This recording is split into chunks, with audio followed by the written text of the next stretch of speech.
Dictation start now.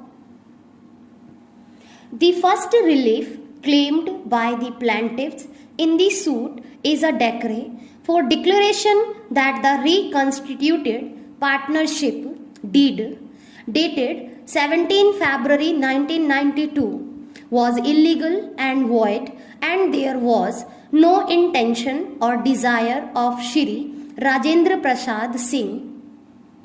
to retire from the partnership, and further that the plaintiffs being heirs of Shri Rajendra Prasad Singh will be deemed to be continuing as partners to the extent of his share. It is true that the plaintiffs have also sought rendition of accounts and their share of profits from the partnership, as well as interest over the unsecured loan and the principal amount of unsecured loan on rendition of accounts. For getting this relief, the plaintiffs undoubtedly rely upon the partnership deed dated 13th January 1989. However, this deed of 1989 could be relied upon and from the basis of the claim of the plaintiffs only if the partnership deed dated 17 February 1992 was declared as void. If the dated 17 February 1992 was not declared as void and remain valid and operative, the plaintiffs could not fall back upon the earlier partnership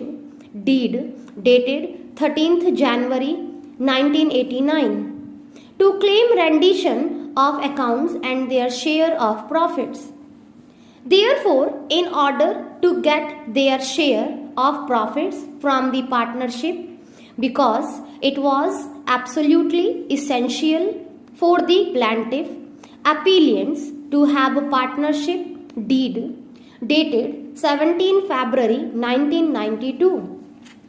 declared as illegal, void and inoperative, the relief for such a declaration could only be granted by the civil court and not by an arbitrator, as they or Shri Rajendra Prasad Singh, through whom the plaintiffs derive the title, are not party to the said deed.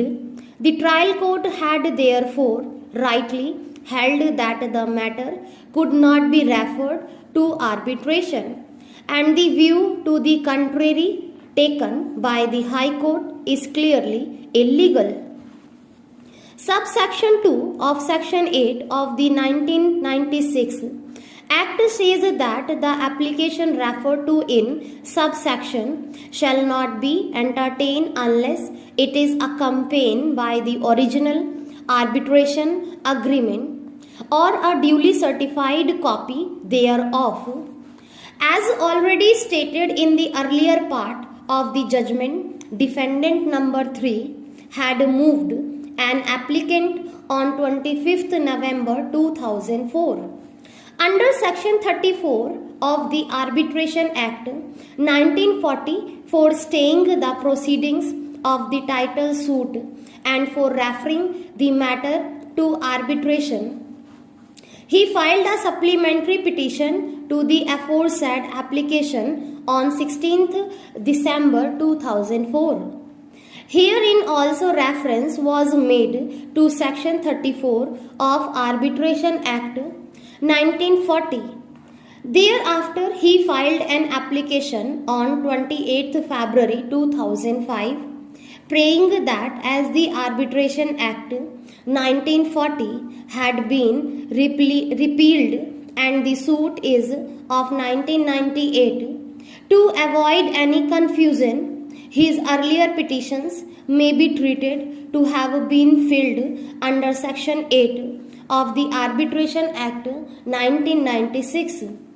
None of these petitions were accompanied by the original arbitration agreement dated 17th February 1992 or a duly certified copy thereof. In fact, there is no requirement of filling the original arbitration agreement or a duly certified copy thereof